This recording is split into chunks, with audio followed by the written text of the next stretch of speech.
Hello! Aujourd'hui je vous retrouve dans une nouvelle vidéo qui est assez difficile à tourner avec un sujet qui est très difficile à aborder. Vous l'avez vu dans le titre, aujourd'hui je viens vous parler du viol. Je pense que c'est un sujet qui est important à aborder parce que malheureusement c'est quelque chose qui est toujours d'actualité et on entend certaines choses sur le viol et autour du viol qui personnellement me rendent complètement malade. Et aujourd'hui j'avais envie de parler de ça avec vous en me disant que peut-être ça pouvait aider certaines personnes. Je vous avoue que je ne sais pas trop dans quel but je fais cette vidéo. J'ai espoir pour que ça aide quelqu'un, qui que ce soit, mais je ne sais pas si ce sera le cas, je ne sais pas si ça m'aidera moi, je ne sais pas si ça aidera quelqu'un d'autre. Mais en tout cas, j'avais envie quand même de vous parler de ça. Avant tout, la première chose à faire, c'est de définir vraiment ce que c'est qu'un viol. Je pense que pour la plupart, vous le savez, mais il y a aussi des gens qui ne savent pas vraiment où est posée la limite entre une agression sexuelle et un viol. Dans les deux cas, c'est très grave, évidemment, mais l'agression sexuelle est un délit et le viol est un crime. Donc aux yeux de la loi, le viol est plus grave. Je pense pas seulement aux yeux de la loi, finalement, même si je ne peux pas me permettre de juger quoi que ce soit, et c'est absolument pas mon but de le faire. Je vais vous lire tout simplement la définition juridique sur servicepublic.fr, parce que comme ça au moins je suis sûre de ne pas faire d'erreur et de ne pas dire quoi que ce soit de travers. Le viol est un acte de pénétration sexuelle commis sur une victime avec violence, contrainte ou menace. Dans tous les cas, l'auteur n'a pas obtenu le consentement clair et explicite de la victime. S'il n'y a pas eu de pénétration, il s'agit d'une agression sexuelle. Donc une pénétration, c'est vaginale, anale ou buccale, et soit par le sexe, les doigts ou tout simplement un objet quelconque. Il n'y a pas forcément de violence physique pour pouvoir qualifier cet acte de viol. Et on peut aussi considérer qu'il y a eu un viol même si la victime n'a pas émis un refus clair et explicite et ou ne s'est pas défendue. C'est le cas par exemple si un viol repose sur une contrainte morale ou lorsque la victime n'ose rien dire face à l'auteur. Ou si par exemple la victime n'est pas en état de donner une réponse claire, donc si elle a bu, si elle est sous drogue ou sous médicaments, ou voilà. Donc le viol est puni par 15 ans de prison. Ça peut aller à 20 ans si ça a été commis par quelqu'un qui a une autorité, donc par exemple un patron sur un employé ou quelque chose comme ça, si c'est un membre de la famille, si c'est l'époux, le concubin, le copain, voilà, il y a plusieurs raisons pour lesquelles, il y a une liste comme ça, pour lesquelles le viol est considéré comme plus grave entre guillemets, et donc c'est 20 ans, et ça peut aller jusqu'à 30 ans si c'est un acte, donc le viol qui a entraîné la mort de la victime. Tout ça pour vous dire que c'est pas quelque chose d'anodin, et que je pense que c'est l'une des pires choses qui puisse exister sur Terre, et voilà, c'est pour ça que je voulais en parler aujourd'hui. Ce que je voulais dire, c'est que le viol, ça peut arriver à n'importe qui. Il n'y a pas d'âge, il n'y a pas de sexe. Un homme peut violer une femme, peut violer un homme, une femme peut violer un homme ou peut violer une femme. Il n'y a pas de sexe hétérosexuel, homosexuel, les femmes qui se font violer, les hommes qui violent, non. En fait, tout le monde peut violer, tout le monde peut se faire violer. Il n'y a pas de plus grave ou de moins grave. Un viol, c'est grave. Et c'est pas... Je veux dire, un viol, ça peut être dans le cadre de la famille, du cercle d'amis proches, ça peut être dans le cadre du couple, ça peut être dans la rue par un inconnu, ça peut être à une soirée avec un copain du lycée parce que vous avez un peu trop bu. Voilà, je veux dire, c'est grave et il n'y a pas de plus grave ou de moins grave. Je souhaiterais vraiment insister sur le fait qu'il n'y a pas de plus grave ou de moins grave parce que personnellement, vous le savez maintenant, je vous l'ai déjà dit, et voilà, j'ai subi ça et c'est pour ça aujourd'hui que je vais en parler. Moi, c'était dans le cadre de mon couple, donc c'était un viol conjugal. J'avais l'impression que comme c'était mon copain et que j'étais amoureuse de lui et que mais du coup il y avait une attirance entre nous puisque c'était mon copain, voilà, j'avais l'impression que du coup c'était moins grave que par exemple une fille qui se fait agresser dans la rue par un inconnu et qui se fait violer. Et du coup j'avais l'impression que je pouvais pas appeler ça du viol, et j'ai mis très très longtemps à comprendre que si c'était aussi du viol et que c'était aussi grave. C'est grâce aux médecins et aux psys que j'ai pu le comprendre, parce que en fait j'arrivais pas à accepter, c'est difficile d'accepter que quelqu'un ait pris autant de pouvoir sur nous comme ça et réussi. Il y a un drone qui est en train de me filmer. Hello. c'est difficile d'accepter que quelqu'un ait pris autant de puissance sur nous, qui ait pris autant de pouvoir et se soit senti suffisamment fort pour avoir le droit de détruire notre vie. Et c'est horrible. C'est quelque chose dont on ne se remettra jamais. Je pense que n'importe quelle victime de viol ne peut pas se remettre de ça. Alors oui, on va mieux, oui, on arrive à sourire, on arrive à être heureux. Avec le temps, on arrive à rencontrer d'autres gens, à refaire confiance, à réaimer, etc. Mais je pense que j'oublierai jamais ce qui m'est arrivé et toute ma vie ça restera dans ma tête malheureusement. Et c'est pas uniquement mon cas, c'est le cas de, je pense, toutes les victimes. Et c'est vraiment quelque chose de grave parce que c'est une vie qui est détruite. Le plaisir de 5 minutes d'un mec qui avait juste rien à foutre de sa vie, qui est juste un gros connard et voilà. Et en fait c'est quelque chose que je peux pas accepter, que je peux pas comprendre et qui fait du mal. Personne n'a le droit de faire quoi que ce soit sur vous, sur votre corps, que vous n'ayez pas envie qu'il soit fait de faire vous. C'est-à-dire que il n'y a aucune raison valable pour dire oui, il y a quelque chose qu'on n'a pas envie de faire. Aucune. Que ce soit votre patron, que ce soit votre père, que ce soit un ami de la famille, que ce soit votre mère, que ce soit une copine de classe ou un copain, enfin peu importe qui c'est en fait, que ce soit votre copain, votre copine, que ce soit un inconnu dans la rue, que ce soit peu importe qui c'est. Personne n'a le droit de faire quelque chose que vous n'avez pas envie de faire. C'est-à-dire que le viol, c'est à partir du moment où vous avez dit non et que ça a été fait quand même. Et même dans le cadre d'un couple, parce que je vais parler en mon nom puisque c'est ce que j'ai connu, vous avez le droit de un soir ne pas avoir envie, d'être fatigué, de dire j'ai pas envie, je suis malade, j'ai pas envie juste. Et c'est pas parce qu'on n'a pas envie de la personne que c'est dire qu'on l'aime plus. Moi c'est ce qu'on m'a dit. Et en fait j'ai fini par croire que c'était normal et qu'il fallait que je le fasse parce que sinon il avait l'impression que c'était que je voulais aller voir ailleurs, que je l'aimais pas, qu'il m'attirait pas et c'était pas le cas et du coup je me laissais faire. Et alors je me suis pas laissée faire à chaque fois évidemment, mais en fait personne n'a le droit et le viol c'est à partir du moment où vous avez dit non et on l'a fait quand même, et c'est même pas à partir de ce moment-là en fait, puisque comme je vous l'ai lu tout à l'heure, c'est aussi à partir du moment où vous n'avez pas dit oui. C'est-à-dire que vous n'avez même pas besoin de dire non pour considérer que c'est du viol. À partir du moment où vous n'avez pas dit oui, que vous n'avez pas dit que vous aviez envie, que vous n'avez pas accepté, que vous n'avez pas consenti, c'est du viol. C'est pas parce que tu es en couple que tu dois le faire et que ouais mais si je le fais pas il va me quitter, bah quitte. Franchement c'est juste un connard et voilà. Et je sais que c'est facile de dire ça, je le sais personnellement parce que moi pendant des mois on m'a dit ça et je l'ai jamais fait. Moi-même je suis jamais partie, j'ai toujours trouvé des excuses pour lui pardonner et c'était pas du tout la bonne manière de faire et je peux pas vous dire comment faut faire parce que je sais que vous m'écouterez pas et que je suis pas la bonne personne, je suis peut-être pas bien placée pour vous dire quittez-le, barrez-vous et soyez heureuse parce que même si vous allez m'entendre, vous allez peut-être m'écouter, mais au fond de vous, vous le savez déjà et vous avez juste pas la force de le faire.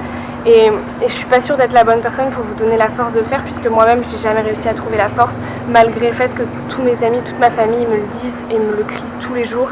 Ils me disent, mais putain Alban, barre-toi, ce mec n'est pas bon pour toi. Et encore, ils savaient pas tout ce qui se passait, ils l'ont su qu'après. Et voilà, c'est juste que c'est super dur de s'en sortir quand on est dedans et on est incapable de comprendre ce qui peut se passer. Je voudrais parler de 2 autres choses en fait que j'ai pu voir sur les réseaux sociaux et qui me mettent absolument hors de moi.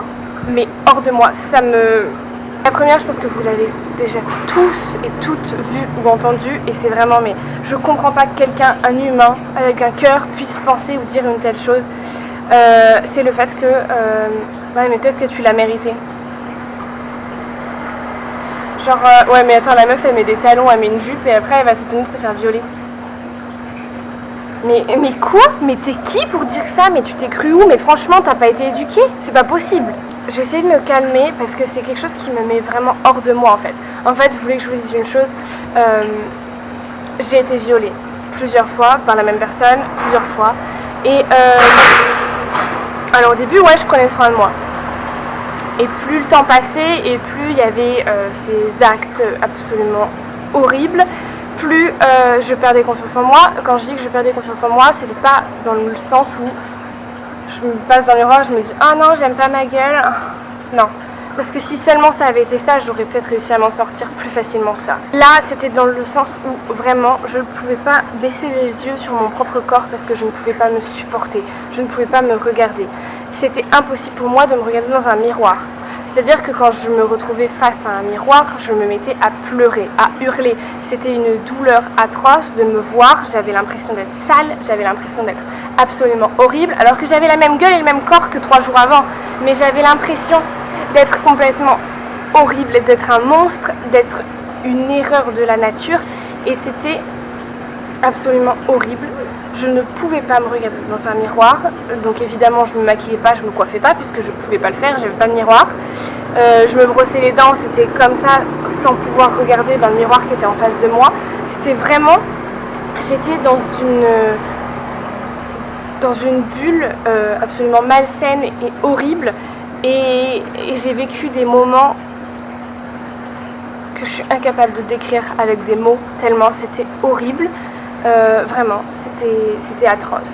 Et donc je vous assure que après les fois d'après et les dernières fois où j'ai été violée, j'étais en jogging, j'étais pas maquillée, j'étais pas coiffée, j'étais horrible.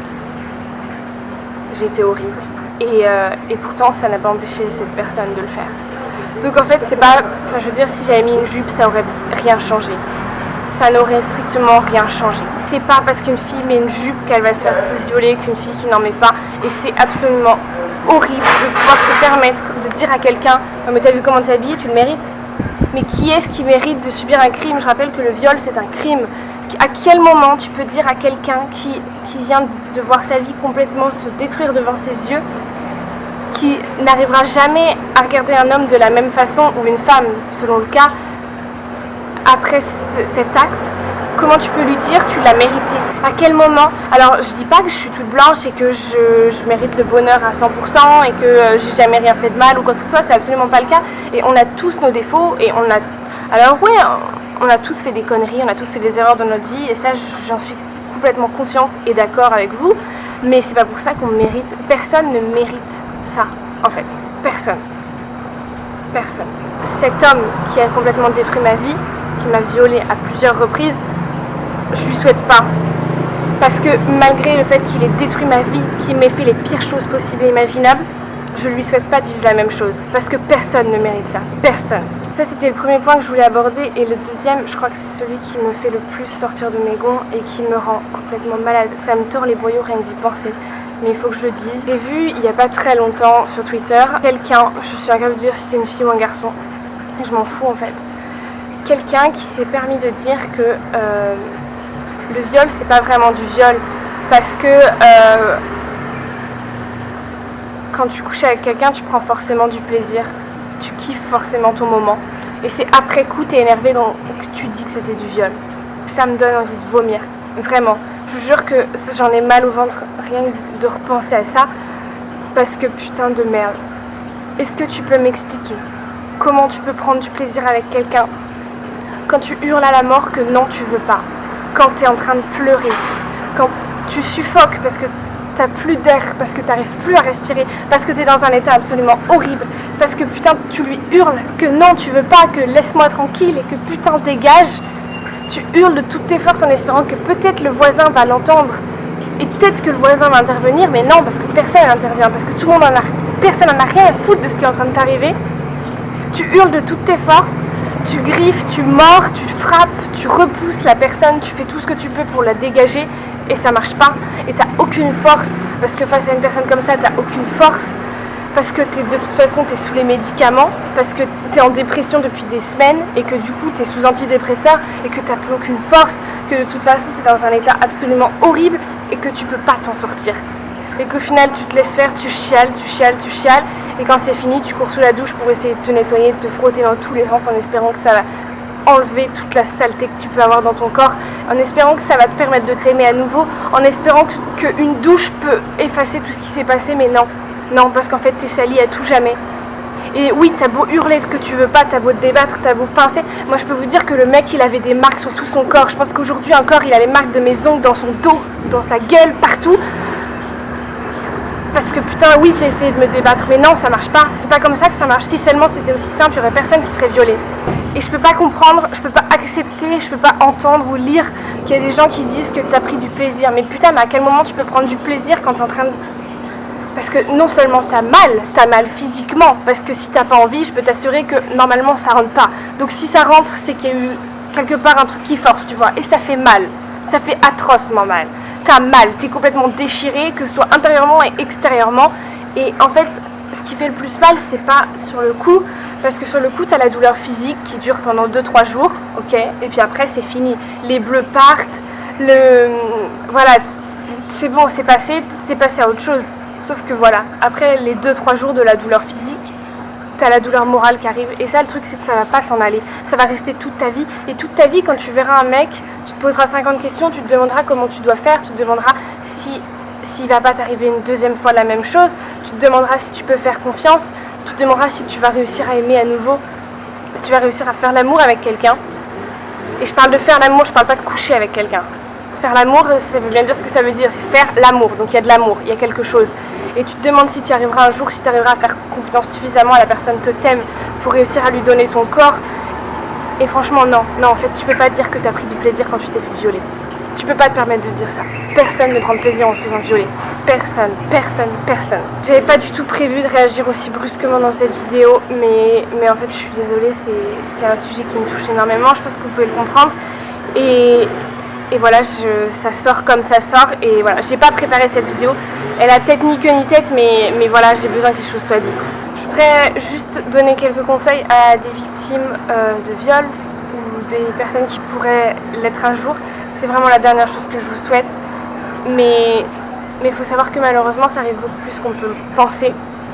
Et que très peu de personnes savent comment réagir et très peu de personnes portent plainte. Déjà, il y a très peu de femmes qui portent plainte sur le nombre de femmes violées, mais alors d'hommes, c'est encore pire. Je suis incapable de vous sortir les pourcentages, mais c'est minime. Je pense que c'est tout simplement parce qu'on a honte. Parce que oui, t'as honte en fait après d'en parler. Moi j'en parle aujourd'hui, ça fait plus d'1 an. Donc ça fait 1 an à peu près.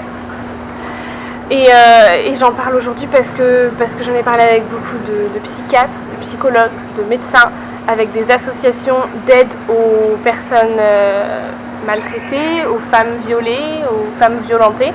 Et donc aujourd'hui j'arrive à en parler et surtout je me dis que c'est super important de le faire parce que ça peut peut-être aider d'autres personnes. En fait on ne sait pas comment réagir, on a honte, on a peur d'être jugé et on a l'impression que c'est de notre faute, mais non, ce ne sera jamais la faute de la victime si il lui est arrivé ça, que ce soit du viol ou que ce soit autre chose, c'est jamais la faute de la victime. Les premières choses à faire si un jour vous êtes violé, peu importe dans quelles circonstances, peu importe par qui, c'est de vous éloigner le plus possible de cette personne. Je sais que c'est très facile à dire et que c'est pas toujours facile à faire. Dans le cas où c'est un inconnu, je pense que c'est peut-être plus facile, même si je peux pas me permettre de juger. Mais dans le cas où c'est quelqu'un que vous connaissez, que ce soit un membre de la famille, un ami, une connaissance ou tout simplement votre conjoint, c'est quasiment impossible à faire parce qu'on aime la personne malgré tout et qu'on finirait même presque par pardonner parce qu'on se dit qu'on l'aime. La première chose à faire, ce serait de s'éloigner le plus possible de cette personne et vraiment c'est ce que je vous souhaite d'avoir le courage de faire. Ensuite, si c'est quelque chose qui vient de se produire, et là je pense que c'est quelque chose de très difficile de vous demander de faire, mais c'est de ne pas vous laver. Parce que tout simplement, si vous vous lavez, vous effacez les preuves. Même si, personnellement, la première chose que j'aimerais faire, c'était de courir dans la douche et de me laver, de frotter, de faire tout ce que je pouvais pour effacer tout ça et me laver de tout ça. Mais en fait, c'est la chose qu'il ne faudrait pas faire parce que ce qu'il faudrait faire, c'est après cet acte sexuel, cette agression, il faudrait ne pas se laver et aller voir un médecin, une clinique, un hôpital, peu importe qui. Quelqu'un de qualifié médicalement pour faire un examen, ensuite porter plainte en ayant une preuve de ce qui vous est arrivé et surtout aussi pour pouvoir retrouver l'ADN de l'agresseur, non seulement si c'est un inconnu et que comme ça vous permettra peut-être de retrouver la personne, mais aussi si c'est quelqu'un que vous connaissez pour pouvoir prouver que c'est vraiment arrivé. Évidemment il faut porter plainte, je dis qu'il faut le faire mais c'est pas si simple. Comme je vous l'ai dit, il y a énormément de personnes qui se font violer et d'ailleurs la majorité des gens ne vont pas porter plainte Pour la première, aujourd'hui, j'ai toujours pas porté plainte. Il n'est pas trop tard, vous avez 20 ans à la suite d'un viol pour le faire. Le plus tôt est le mieux parce que c'est à ce moment-là que vous avez le plus de preuves et plus vous attendez, plus ça va être difficile. Vraiment porter plainte, c'est pas si facile qu'on pense. Évidemment, s'il y a 3 ans on m'avait dit si tu te fais violer, tu fais quoi, j'aurais répondu tout de suite, je porte plainte. Ça me serait venu comme une évidence. Aujourd'hui, c'est plus exactement le cas parce que quand ça t'arrive, tu vois les choses complètement différemment. Tu te poses énormément de questions, tu sais pas si tu dois le faire et tu sais pas si tu as envie de détruire la vie de quelqu'un qui a détruit ta vie. T'as pas forcément envie de faire la même chose à la personne. J'ai eu plusieurs phases. J'ai eu la première phase où je me suis dit que je voulais pas porter plainte parce que tout simplement j'étais encore avec, j'étais amoureuse et que je voulais pas lui faire de mal.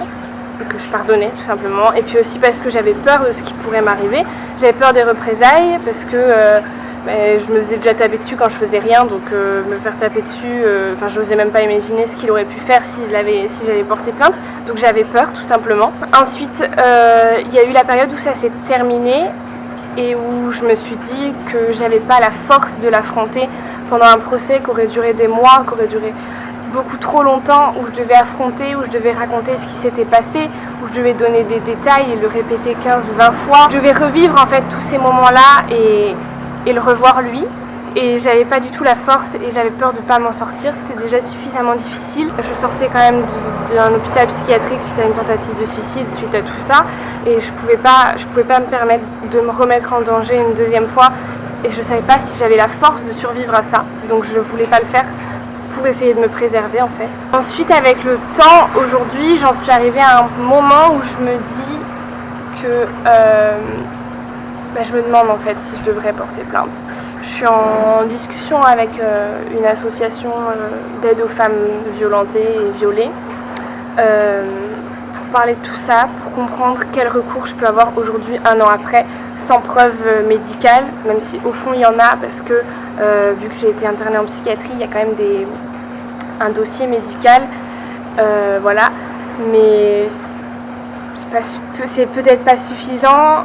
Alors oui, il y a des screens de conversation, il y a des vidéos, il y a des choses, parce qu'évidemment pendant la relation, même si j'étais pas suffisamment forte pour en sortir, je me rendais compte que c'était pas normal et toutes les preuves que je pouvais trouver, je les gardais.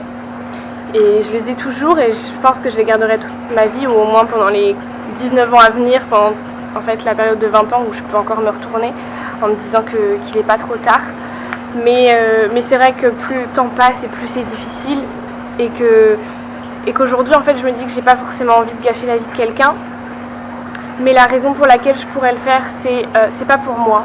Parce que moi, ça m'aidera pas à aller mieux. Je veux dire, le fait de le savoir derrière les barreaux, ça me rendra pas plus heureuse, ça me permettra pas d'oublier plus facilement. C'est quelque chose que j'oublierai de toute façon jamais. Mais la seule raison pour laquelle je pourrais le faire, c'est qu'actuellement il est avec une jeune fille depuis presque 1 an maintenant, puisqu'ils se sont mis ensemble juste à la suite de notre relation. Il est avec une jeune fille qui a 6 ans de moins que moi, donc c'est un bébé. C'est une jeune fille, c'est un bébé. Et en fait, j'ai peur pour elle et ça va faire 1 an qu'ils sont ensemble, ça va faire 1 an que je culpabilise. Je sais depuis le début qu'ils sont ensemble, j'ai jamais ressenti de jalousie voilà, en fait, j'ai toujours ressenti de la compassion pour elle et de la peur pour elle de ce qui peut lui arriver. Parce que je me dis que moi, à 22 ans, enfin 21 ans, 22 ans, je l'ai vécu aussi difficilement et j'ai failli en crever. Et j'ai peur qu'à 16 ans, elle soit incapable de s'en sortir. J'ai vraiment peur et ça me rend malade aujourd'hui de penser ça. Et voilà. Et donc depuis le début de leur relation, je réfléchis à ce que je pourrais faire pour essayer de l'aider. Mais la chose que je pourrais faire pour l'aider, c'est de porter plainte. Et pour l'instant, je ne sais toujours pas si j'en ai la force, moi. Et voilà, c'est très très compliqué. Donc je peux pas vous dire porter plainte si vous êtes victime, parce que c'est pas si facile que ça. Et je pense que ça dépend vraiment de chaque personne, de la personnalité, de ce que vous avez vécu, de comment ça s'est passé, de plein de choses. Et personne n'est capable de juger. Et c'est trop facile de dire faut porter plainte parce que oui, on sait tous qu'il faut le faire, mais c'est pas pour ça qu'on arrive à le faire. Je voudrais donner un dernier conseil en fait, peut-être aux victimes, s'il y en a qui me regardent. Si un jour vous devez vous remettre en couple, et je vous le souhaite qu'un jour vous vous remettiez avec quelqu'un, je pense qu'il est important de dire les choses dès le départ. Moi ça va faire 1 an, voilà, j'ai personne depuis, j'ai connu personne et je sais toujours pas si je suis prête aujourd'hui ou pas. Enfin, c'est assez compliqué. Mais c'est pas du tout le sujet, j'ai pas envie de m'étaler là-dessus et de toute façon j'ai pas du tout envie de vous raconter ma vie privée, amoureuse et de vous en parler, donc c'est pas le cas. Et voilà, mais juste pour vous dire que j'ai toujours personne depuis ma rupture avec ce connard, parce qu'il n'y a pas d'autre mot. Je sais que si je dois rencontrer quelqu'un, la première chose presque, enfin pas la première chose, parce que je suis pas arrivée en disant salut. Alors je t'ai pas raconté ma vie, mais je vais quand même te le dire, non. Mais je pense que si un jour je dois rencontrer quelqu'un, j'essaierai d'aborder le sujet, même si c'est pas facile à entendre, et c'est pas facile à aborder comme sujet pour moi. C'est super important et pour plusieurs raisons. La première, c'est que personnellement je suis pas du tout quelqu'un qui couche avec des mecs comme ça pour plaisir. J'ai toujours couché uniquement avec des gens que j'aimais par amour et voilà. Mais voilà, après chacun fait ce qu'il veut, je juge pas et c'est pour la vie de chacun ça. Mais moi c'est comme ça que je fonctionne. Je vais devoir rencontrer quelqu'un et lui faire confiance et lui donner mon corps. Ça va être compliqué. C'est pas juste une question d'envie de la personne en fait, c'est aussi une question de te dire qu'il faut que tu fasses confiance, qu'il faut que... Et c'est super difficile après une telle épreuve de redonner sa confiance tout simplement. Et je pense qu'il est important de dire à la personne ce que vous avez vécu. Pas besoin de lui raconter les détails, ça sert à rien, mais juste lui dire voilà, j'ai subi une agression sexuelle, j'ai été violée. Ça a été très difficile, aujourd'hui j'ai besoin de temps. Déjà parce que ça peut permettre à la personne de comprendre pourquoi vous avez besoin de temps et de l'accepter plus facilement. Donc il y a deux cas qui vont se dégager, soit la personne n'a rien à foutre de toi et voulait juste ton cul, et dans ce cas-là elle va te dire bah ouais moi j'ai pas que ça à foutre d'attendre, j'ai envie de baiser donc salut. Et dans ce cas-là tu as tout gagné parce que tu t'es éloigné d'une personne qui t'aurait pas du tout redonné confiance en toi, qui t'aurait pas permis de redonner ta confiance et de réapprendre à aimer faire l'amour. Et du coup ça t'aurait pas aidé en fait. Donc je pense que dans ce cas-là c'est une bonne chose de l'avoir dit, même si tu as peut-être l'impression de perdre quelqu'un, mais en attendant tu t'es aidé toi-même, donc c'était ce qui était le plus important. Où la personne tient à toi, elle va comprendre en fait, même si elle comprend pas, parce que c'est vrai que c'est quelque chose qui est impossible de comprendre quand on l'a pas vécu, mais elle va comprendre que tu as besoin de temps, elle va comprendre que c'est difficile, et elle va comprendre qu'il faut y aller doucement, qu'il faut te redonner confiance en toi, qu'il faut te faire réapprendre à aimer faire l'amour. Ça va se faire en douceur et la personne va le faire par amour et pas juste pour le cul. Et je pense que c'est important parce que je pense que, ou en tout cas je parle en mon nom, hein, je me permets pas de parler dans le nom de toutes les victimes, mais je parle vraiment en mon nom, mais je pense que tu as besoin de comprendre ce que c'est que l'amour, d'avoir l'impression d'être aimé, pas seulement l'impression d'être aimé, et de pouvoir redonner ta confiance en quelqu'un qui mérite vraiment que tu donnes ta confiance et que tu donnes ton corps. Et du coup je pense que c'est super important et c'est pour ça qu'il faut en parler. Cette vidéo est très très longue, je sais pas vraiment si elle a un but précis, c'est un peu ni queue ni tête, mais je voulais juste dire une dernière chose. Si un jour vous êtes victime de viol ou d'agression sexuelle ou de tout ça, il faut en parler. Que vous soyez victime ou que vous ayez des doutes sur quelqu'un qui puisse l'être, il faut en parler. En parler avec un adulte, en parler avec les parents, en parler avec l'infirmière du collège, du lycée, le médecin de la fac, le médecin du travail, en parler avec le patron, en parler avec un prof, en parler avec le directeur, le proviseur, le CPE, qui tu veux, en parler avec le planning familial, avec des associations, avec la police tout simplement. En parler parce que en parler c'est déjà faire la moitié du chemin. Si vous avez besoin de parler de quoi que ce soit, n'hésitez pas, je suis présente via mes réseaux sociaux et mon adresse email en barre d'infos. Je réponds tout le temps et j'ai déjà parlé beaucoup avec des abonnés de ces sujets et ça me dérange pas d'en parler. Ça me dérange pas de vous aider, au contraire, si je peux aider qui que ce soit, c'est vraiment ce que je souhaite faire. Et c'est pour ça que je suis sur YouTube en partie. Donc, parlez-en, faites-vous aider et essayez d'aider. Même si vous êtes en couple, vous n'avez jamais aucune légitimité pour forcer quelqu'un à faire quelque chose qu'il ne veut pas faire. Je parle pas uniquement de, même si vous êtes en train de coucher avec votre petite amie, si il ou elle n'a pas envie de faire ça, mais que vous avez envie de le faire, à partir du moment où vous lui dites si, et que vous le faites, c'est du viol. Donc non, en fait, si vous ne voulez pas faire quelque chose, vous le dites haut et fort, vous dites non, je veux pas. Soyez clair et de la même façon, si vous avez envie de faire quelque chose, dites-le. Et si je peux vous donner un conseil, si vous êtes en couple, ou pas d'ailleurs, peu importe, mais dans n'importe quelle relation sexuelle, que vous soyez en couple ou pas, si vous couchez avec quelqu'un, assurez-vous que la personne accepte tout ce que vous faites et tout ce que vous proposez. Et que ce soit dit verbalement, par un oui, par un j'en ai envie. Parce que comme je vous l'ai dit tout à l'heure et comme je vous l'ai lu, je vous mettrai le lien si vous voulez, comme ça vous pourrez aller lire directement toutes les clauses de ce que c'est que le viol, parce que c'est super long.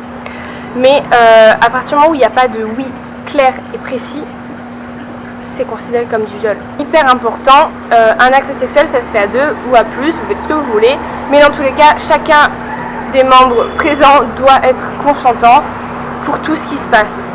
C'est hyper important et voilà, et le fait d'être en couple n'excuse absolument rien. Voilà, les commentaires sont toujours pas activés sur ma chaîne et je vais certainement pas les activer sur une telle vidéo, mais voilà, si vraiment vous voulez en parler, vous savez où me retrouver sur tous les réseaux sociaux. Continuation, je vous fais de gros bisous et je vous promets de vous retrouver avec une vidéo beaucoup plus joyeuse la prochaine fois. À bientôt.